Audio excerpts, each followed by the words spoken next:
Bonjour à tous, ici Linda Diniz, votre coach en gestion émotionnelle et confiance en soi. Vous écoutez La Recherche du Bonheur et aujourd'hui, on va commencer ce podcast en parlant du shadow work, qui est le travail de l'ombre en français. Alors, je trouve ça hyper intéressant comme thématique, le travail de l'ombre, travailler son ombre, parce que c'est quelque chose qui n'est pas beaucoup véhiculé dans le développement personnel, en français en tout cas, et pourtant qui a une importance majeure, parce que c'est celui qu'on ignore. Et donc si on l'ignore, c'est un peu bête, mais du coup, on n'a pas les résultats escomptés. Donc c'est important d'y prêter attention. Et aujourd'hui, dans ce podcast, on va voir déjà qu'est-ce que c'est, ce travail de l'ombre, pourquoi c'est intéressant de s'en occuper, et enfin et toujours, 3 pratiques, 3 exercices à faire pour commencer ce travail de l'ombre. Je ne vais pas vous dire à quel point c'est important de le faire sans vous donner quand même des méthodes et pouvoir le mettre en pratique. Donc tout d'abord, qu'est-ce que c'est ? Ce terme, il a été introduit par le psychologue Carl Jung qui est obsédé finalement par la partie inconsciente de notre cerveau. Pour ceux qui ne savent pas, nos comportements sont dictés à 95% par notre inconscient. Par exemple, je pense que vous vous êtes déjà retrouvé dans cette situation. Vous prenez la route, la même route que vous prenez tous les jours, mais sauf que cette fois-ci, vous avez une destination différente.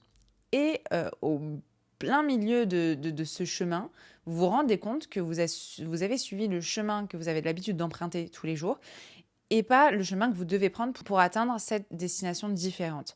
Tout simplement, votre inconscient a dirigé vos comportements. Et là, c'est très visuel, c'est très palpable, mais il faut comprendre que votre inconscient, il fait ça tout le temps, tout au long de votre journée, sans même que vous vous rendez compte.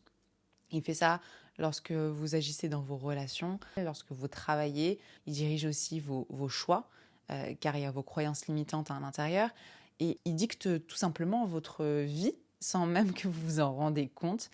Et donc, est-ce que s'il a autant d'importance, vous ne trouvez pas qu'il est important d'y prêter attention et du coup de se connecter à cette partie inconsciente ? Parce que dans votre inconscient, il y a tout. Il y a vos souvenirs, il y a vos traumas, il y a vos peurs, il y a vos blessures, il y a vos croyances limitantes, il y a vos échecs qui tournent en boucle dans votre tête. Il y a tout. Donc si vous ne faites pas face à ça, si vous n'allez pas regarder dans cette direction-là, et que vous êtes aujourd'hui bien sûr dans une situation qui vous déplaît, où vous n'êtes pas heureux, où vous souffrez, où il y a des choses que vous voulez en tout cas améliorer, c'est important de faire ce travail-là. Et c'est aussi pour ça, et c'est à ça que ça sert, le coaching, les thérapies, le journaling. Il faut s'en occuper. Imagine une poubelle.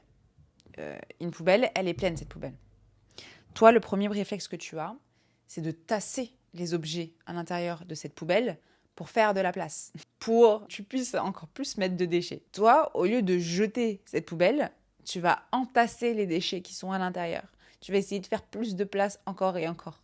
Voilà, c'est ça la meilleure métaphore que vous pouvez avoir dans votre esprit lorsque vous pensez à ce travail de l'ombre et à toute cette partie inconsciente. C'est que si vous ne vous faites pas face à vous-même, si vous n'entreprenez pas ce travail, et je sais qu'il est parfois difficile de le faire seul, hein. Je ne dis pas le contraire, et c'est pour ça que je sers aussi à ça, c'est pour ça que c'est mon métier. Mais certains d'entre vous, je sais qu'ils sont capables de le faire seuls. Et c'est en ça aussi que c'est intéressant de vous exprimer aussi ce sujet-là, parce que vous pouvez très bien commencer à faire ce travail qui va vous permettre déjà d'avancer dans votre situation. Ton inconscient dirige tes comportements et donc va t'amener à répéter des schémas relationnels, par exemple, qui te causent de la souffrance aujourd'hui. Il va t'empêcher d'atteindre des objectifs. Et en fait, l'inconscient, il est assez fourbe. C'est que lorsque tu as des croyances à l'intérieur et que tu n'en prends pas de conscience et que tu n'agis pas dedans, il va mettre en place ce qu'on appelle l'auto-sabotage. Il va te saboter en fait. Parce que lui, on ne règle pas ses problèmes. Et donc, il va te donner des problèmes dans ton conscient. Il va te saboter tes objectifs. Même si tu as des volontés conscientes, tu as des objectifs à atteindre, tu souhaites des relations plus saines, tu souhaites avoir un travail qui t'épanouit, élever tes finances, progresser dans un domaine, et ton inconscient, il va t'envoyer du sabotage. Et tu vas finir par faire de l'auto-sabotage, du coup, et ne pas parvenir à atteindre tes objectifs. Je l'ai déjà exprimé dans ce programme, mais tout ce que tu n'exprimes pas, que ce soit à l'écrit, que ce soit avec des gens, que ce soit dans la vie de tous les jours, ce que tu n'exprimes pas, tu l'imprimes.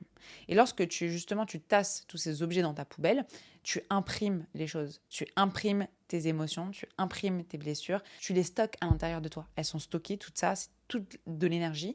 Et finalement, de l'énergie très négative, très désagréable, et qui te sabote au quotidien, qui te rendent encore plus négative au quotidien, qui te créent beaucoup de souffrance, qui te créent beaucoup d'anxiété et finalement de malheur. Je vais vous donner un exemple pour que ce soit plus clair. Imaginons un musicien, mais ça peut être un musicien autant qu'un entrepreneur finalement. Il veut s'élever dans son domaine. Il veut faire évoluer son revenu financier. Il veut être reconnu pour son travail et surtout gagner de l'argent, pouvoir en vivre. Mais il a une croyance inconsciente, une croyance limitante qui est l'argent, c'est mal, c'est mauvais. Et surtout, si je gagne de l'argent, ça veut dire que je compromets mon cœur. Parce qu'il a une vision inconsciente, il n'en a pas conscience, mais qui a été érigée par son conditionnement, par sa famille, parce qu'il a entendu aussi peut-être dans les médias, qui disait que l'industrie de la musique était nocif et qu'il fallait par exemple vendre son âme au diable pour réussir. Et en fait, ça a conditionné son inconscient à croire et à penser que si il arrive à faire de l'argent avec sa musique, c'est qu'il a vendu quelque part son âme au diable, c'est qu'il a vendu son art, il a compromis son cœur pour de l'argent. Et donc, ça le définirait comme malhonnête, comme orgueilleux. C'est une manière dont il ne voudrait pas se définir. Et en fait, cette croyance inconsciente, si tu ne lui fais pas face, si tu ne vas pas la voir, si tu ne la conscientises pas, elle va ériger du coup ses comportements et va l'amener à se saboter et finir par ne pas obtenir ce qu'il souhaite pour tout au monde, c'est vivre de son art et gagner de l'argent par sa passion. Et donc, consciemment, il a une grande volonté, mais inconsciemment, il a des blocages, il a des croyances limitantes qui l'empêchent d'atteindre ces objectifs-là. Et c'est ce que ce travail de l'ombre permet de faire, c'est de se faire face. Si tu conscientises ce qui se passe dans l'inconscient, tous ces blocages, tu peux trouver une manière d'agir et du coup d'atteindre l'équilibre. Quelle est la manière qui me permet de vivre de ma passion, qui me permet de gagner de l'argent, d'évoluer dans mon domaine, d'être reconnu dans mon domaine, tout en ne vendant pas, entre guillemets, mon âme au diable, tout en étant intègre, en même temps en étant ouvert à la possibilité de faire ce qu'ils attendent de moi pour réussir, et en même temps en y mettant tout mon cœur, en y mettant toute ma créativité, toute mon intégrité. Pour atteindre cet équilibre, il faut avoir conscience de la partie ombre qui se cache en nous, ce qui va permettre d'agir dessus. Dans cet exercice, ce qui est hyper important, c'est qu'on parle énormément de l'importance du passé. Et c'est vrai que le passé a énormément d'importance dans une vie. Quand je dis passé, c'est vraiment lorsque vous êtes jeune. Il y a beaucoup de conditionnement qui se fait dans votre jeunesse. Mais à ne pas oublier également qu'il y a des expériences beaucoup plus récentes qui conditionnent également votre présent. Donc vous n'avez pas besoin de partir des années et des années plus tôt, lorsque vous étiez plus jeune. Une fois, à l'école, on ne m'a pas donné du goûter et je me suis sentie exclue. Mais il y a des expériences qui ont été beaucoup plus récentes qui impactent votre présent. Vous avez pu vivre à un moment donné un burn-out, par exemple. Vous avez pu être rejeté dans une relation amoureuse qui amène aujourd'hui à être plus réticent, plus méfiant ou qui vous amène à vous auto-saboter. Il peut y avoir des expériences, en tout cas plus récentes, que vos expériences de jeunesse. Donc, c'est important de les prendre en compte. Donc, la première technique ici va être finalement quelque chose que j'ai déjà un peu exprimé, mais c'est avoir conscience de ses projections. Les projections, qu'est-ce que c'est ? Justement, c'est quand ton inconscient, c'est quand tu réagis, tu es en réaction à ton environnement, mais que tu ne sais pas vraiment pourquoi. C'est par exemple lorsque tu en viens à être agressif avec ton partenaire, et en fait, il n'a rien fait. Voilà, tu sais pas pourquoi, c'est sorti, il t'agace. Ses comportements t'agacent, sa manière de respirer t'agace, c'est physique. Mais en soi, il n'a rien fait d'inhabituel. Je veux dire, il est qui il est depuis déjà plusieurs mois ou plusieurs années. Donc, c'est ce jour-là et ce moment précis où tu es plus agacé et tu es en réaction plus active, plus agressive que d'habitude. Et bien, ça, c'est une projection. Et parfois, on n'a pas conscience, on se dit « Non, mais ces bruits m'agacent, ou il n'a pas arrangé ça, ou elle a fait ça, et ça m'a énervé ». Alors qu'en réalité, en cherchant un peu plus profondément, on peut se rendre compte qu'il y a des pensées en arrière-plan qui traversent notre esprit. Et c'est parce qu'on a passé une mauvaise journée, c'est parce qu'il y a quelque chose qui nous angoisse, c'est parce qu'il y a une peur, parce qu'il y a un stress derrière qui se cache. Il y a quelque chose qui se passe en arrière-plan. Et c'est déjà de prendre conscience de ça peut t'amener à changer, encore une fois. Donc la technique va être très simple. C'est dès que tu es irrité par quelqu'un, par une situation, c'est de te demander « Qu'est-ce que ça veut dire de moi ?» Et ça, c'est une question hyper importante. Je réagis pas par rapport à l'extérieur, je réagis par rapport à ce qui se passe dans ma tête. Donc, l'intitulé et la vraie question à se demander, mais c'est pas qu'est-ce que la personne a fait, c'est qu'est-ce que ça veut dire de moi? Qu'est-ce que mon irritabilité, qu'est-ce que mon intolérance, qu'est-ce que mon jugement veut dire de moi? C'est ce qu'on appelle l'effet miroir. Si tu juges une personne, et c'est hyper intéressant, j'adore analyser ça avec les personnes, si tu juges une personne, que ce soit négativement ou positivement d'ailleurs, c'est ça qui est hyper intéressant, quand tu juges une personne, c'est forcément parce que ça réveille une part en toi. C'est que tu juges une part de toi-même. Ce que je n'aime pas chez les autres m'amène à voir ce que je n'aime pas chez moi. Et je vais vous donner un exemple hyper personnel ici. Et j'en ai plusieurs même. À une époque de ma vie, peut-être aussi parce que j'ai grandi avec une mère célibataire, une mère qui s'occupait de tout, et donc une mère qui avait besoin aussi de du coup se mettre dans son masculin, dans son énergie masculine pour faire évoluer la maison, c'est-à-dire gagner de l'argent, se mettre en action, mettre des règles, être sévère. Voilà, c'était très cadré. Et du coup, j'avais ce conditionnement-là et je refusais, moi, la part de féminité. Et je m'observais à juger, lorsque j'étais beaucoup plus jeune, à juger les femmes, les personnes qui avaient une part féminine très grande. Et ce que ça voulait dire en réalité, c'était pas que ces personnes devaient être jugées, c'est pas que ces personnes faisaient quelque chose de mal. Au contraire, c'est que cette part de féminité, je ne l'acceptais pas en moi et je ne l'aimais pas. Un autre exemple, lorsque j'ai commencé également l'entrepreneuriat, j'ai beaucoup jugé les personnes, les entrepreneurs qui étaient là pour l'argent, qui adoraient faire de l'argent, qui étaient très forts en business, qui parlaient beaucoup de millions, de milliers d'argent, etc. Et à un moment donné, par rapport à ce mécontentement, je me suis questionnée, je me suis dit, mais pourquoi ça me déplaît autant? Pourquoi ça réveille quelque chose en moi? Qu'est-ce que ça veut me dire? Qu'est-ce que ça veut dire de moi? Et je me suis rendu compte par la suite que ça voulait dire de moi que je n'acceptais pas de vouloir de l'argent parce que moi j'ai toujours été dans un cursus très social finalement. Je me suis dirigée directement, j'ai fait des études de santé et sociale, je me suis dirigée directement dans la psychologie. Voilà, j'ai jamais été côté marketing, communication, business, entreprise, etc. En fait, c'est quelque chose que j'ai refoulé parce que j'ai jugé ça, en fait, ce côté-là, comme plus orgueilleux, moins bienveillant, plus vénal aussi. Et c'est vrai que c'est un peu la pensée commune, c'est si tu es dans le social, si tu veux aider les gens, eh ben c'est limite si tu n'as pas le droit d'en vivre. C'est limite, c'est tu dois faire des dons. Tu dois, entre guillemets, travailler limite gratuitement parce que tu le fais, entre guillemets, parce que c'est ton cœur qui parle et parce que c'est quelque chose qui te tient à cœur. Et j'avais réellement cette croyance-là que si j'estime un prix, c'est parce que je suis vénale, je suis orgueilleuse et que je suis pas finalement honnête et bienveillante comme je le pensais. J'avais ces deux croyances et mine de rien, j'ai besoin de vivre dans ma vie. J'ai envie d'évoluer, j'ai envie de progresser, j'ai envie de gagner de l'argent, j'ai envie d'avoir un salaire que je gagne, que je mérite et qui sert aussi à subvenir à mes besoins. Et l'un n'empêche pas l'autre. Et de mettre justement de la lumière sur cette ombre m'amène à diriger aussi vers une pensée beaucoup plus équilibrée. C'est là où je me suis rendu compte aussi que lorsque tu fais en sorte d'atteindre l'équilibre, tu ne juges plus en face. Tu es beaucoup plus à l'aise, beaucoup plus ouvert. Et d'ailleurs, cette prise de conscience vous amène aussi beaucoup plus à supporter aussi le regard des autres et le jugement des autres parce que vous comprenez les mécanismes qui sont sous-jacents. C'est intéressant, autant dans le négatif que le positif. Si vous portez bien attention à ça, lorsque vous aimez quelque chose chez les autres, c'est parce que vous avez aussi cette part en vous-même et que vous aimez cette part en vous.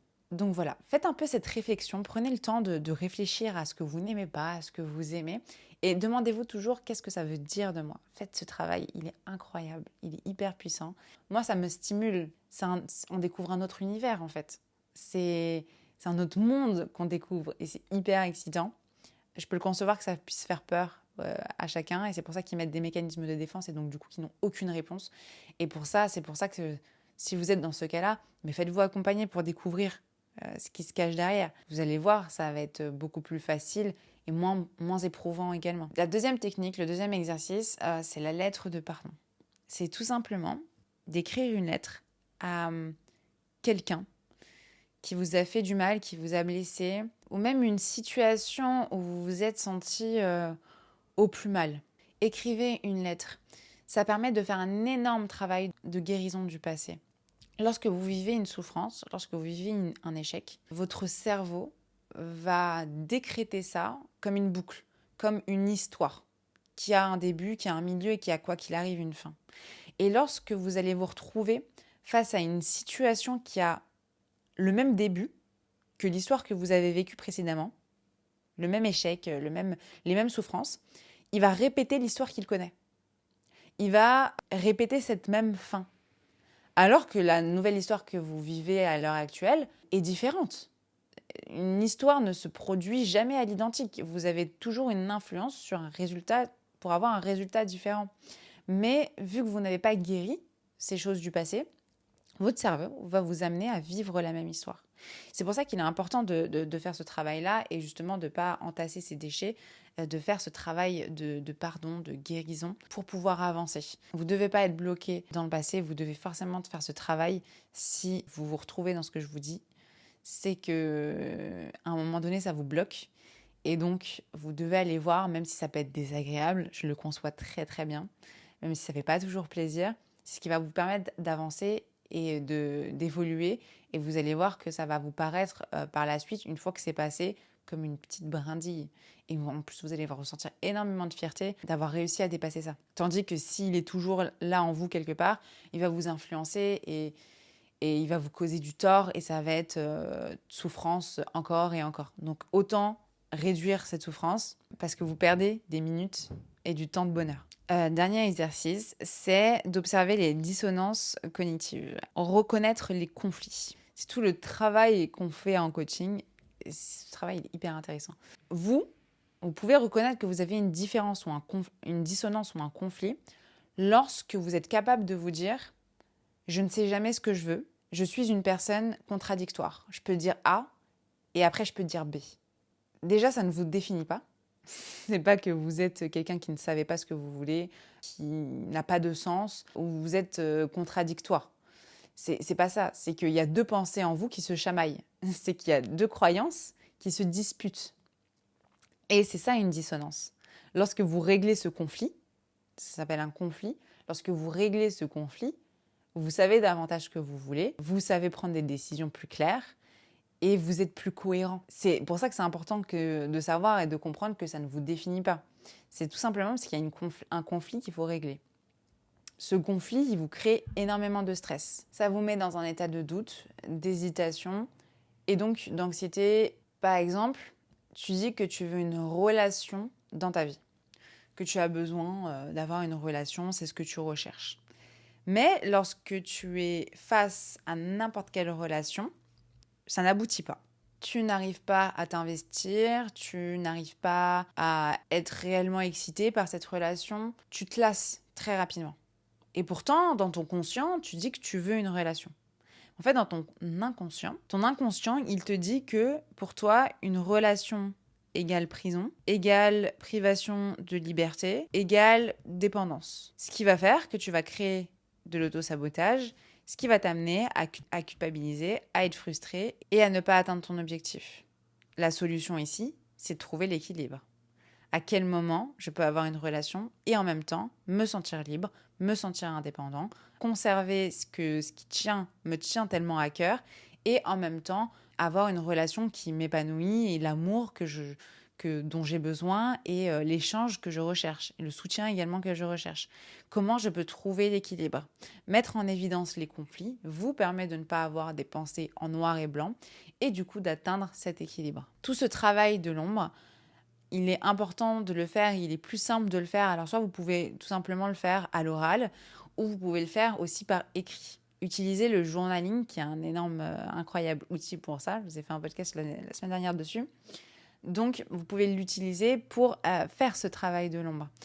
Et on va conclure du coup ce travail de l'ombre. Je vous ai dit les 3 techniques et les 3 exercices pour le travailler. J'espère que ça a été clair. J'espère que vous pourrez le faire et que vous n'aurez pas peur de vous faire face. Car la peur aussi se véhicule notamment parce qu'il y a un changement qui vous attend. Et ce changement, il veut pas dire qu'il est mauvais, au contraire, il est très souvent pour le mieux. Et la peur peut vous empêcher de faire ce changement pour le mieux. Donc, c'est absolument pas ce que je vous souhaite. Je vous souhaite de surmonter cette peur. Moi, en attendant, je vous dis à la semaine prochaine. Si vous avez des questions ou si vous voulez me contacter, n'hésitez pas à m'envoyer un message. Si vous souhaitez aussi noter ce podcast, ça me ferait hyper plaisir d'avoir vos retours, car très peu donnent finalement un avis. Et ça serait hyper bien pour pouvoir le référencer, pour pouvoir faire en sorte qu'il atteigne d'autres personnes. Donc voilà, je vous souhaite une très bonne journée, une très bonne semaine. Moi, je vous dis à très vite, à la semaine prochaine.